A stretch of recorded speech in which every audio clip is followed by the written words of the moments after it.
Jesen je stigla, a s njom i tepih šarenog lišća koji prekriva svaki kutak vrta.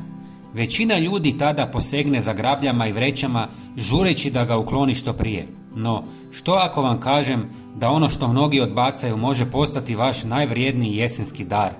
Lišće nije samo nered, ono skriva nešto što priroda koristi tisućama godina, a većina je to gotovo zaboravila. Ako ga samo sagledamo drugačije, svaki otpali list drveta može postati ključan dio živog tla. I dok mnogi ni ne pomišljaju na to, ispod svakog sloja lišća odvija se tihi proces obnavljanja. Dok ga vjetar nosi, priroda ga zapravo sprema za novi početak. Ali kako to iskoristiti u vlastitom vrtu? Najbolje je početi jednostavno. Nemojte sve lišće odmah uklanjati. Ostavite dio ispod stabala i promatrite što će se dogoditi. Nakon nekog vremena vidjet ćete kako tlo postaje tamnije, mekše, kao da diše. Tu se polako rađa tajna njegovog djelovanja. Lišće se raspada, oslobađa hranjive tvari i pretvara običnu zemlju u bogatu podlogu punu života. Ipak, važno je znati da nije svako lišće jednako. Primjerice, lišće oraha i eukaliptusa sadrži tvari koje mogu usporiti rast biljaka, pa ga treba koristiti u manjoj količini ili dobro kompostirati prije nego što dodate u vrt. S vremenom otkrijete da se lišće može koristiti na druge načine. Neki ga stavljaju između redova povrća, drugi ga miješaju s ostacima trave, a treći od njega rade prirodnu zaštitu od zime. Kada se raspada, lišće polako otpušta minerale poput kalcija, magnezija, fosfora i kalija koji hrane korijenje i čuvaju vlagu. No da bi se taj proces odvijao kako treba, lišće ne smije biti previše sabijeno.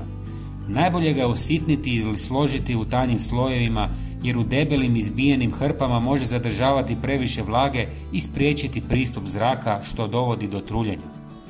Još bolje rezultate daje ako ga koristite u slojevima. Na dno gredice stavite malo grančica za prozračnost, zatim sloj lišća, a preko toga svježu travu ili komadiće povrća. Nakon nekoliko tjedana u tom sloju počinje život. Mikroorganizmi, gliste i bakterije neumorno rade, pretvarajući sve u humus. Taj proces stvara prirodno gnojivo koje tlo obnavlja bez ikakve kemije. Važno je održavati umjerenu vlagu i povremeno prozračiti kompost, jer mikroorganizmi trebaju i kisik da bi se razgradnja bila učinkovita. Kada se jednom uvjerite koliko dobro djeluje, počnete uviđati i drugu korist. Lišće može poslužiti kao zaštita od isušivanja tla, kao prirodna barijera protiv korova ili kao zimski pokrivač koji čuva korijenje od smrzavanja.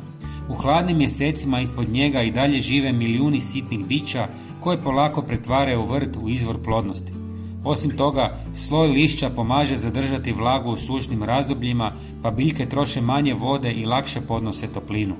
Najbolje od svega, ovaj proces ne zahtijeva ni mnogo vremena ni novca, samo malo pažnje i razumijevanja prirode. Dok se drugi bore s vrećama i pale lišće, vi možete stajati u svom vrtu i znati da svaka hrpa koju ste ostavili zapravo radi za vas. Kad dođe proljeće, tlo koje je i nekad bilo suho i beživotno bit će mekano, mirisno i puno hranjivih tvari. Biljke će rasti snažnije, zemlja će se lakše obrađivati, a vaš vrt bit će zdraviji nego ikad.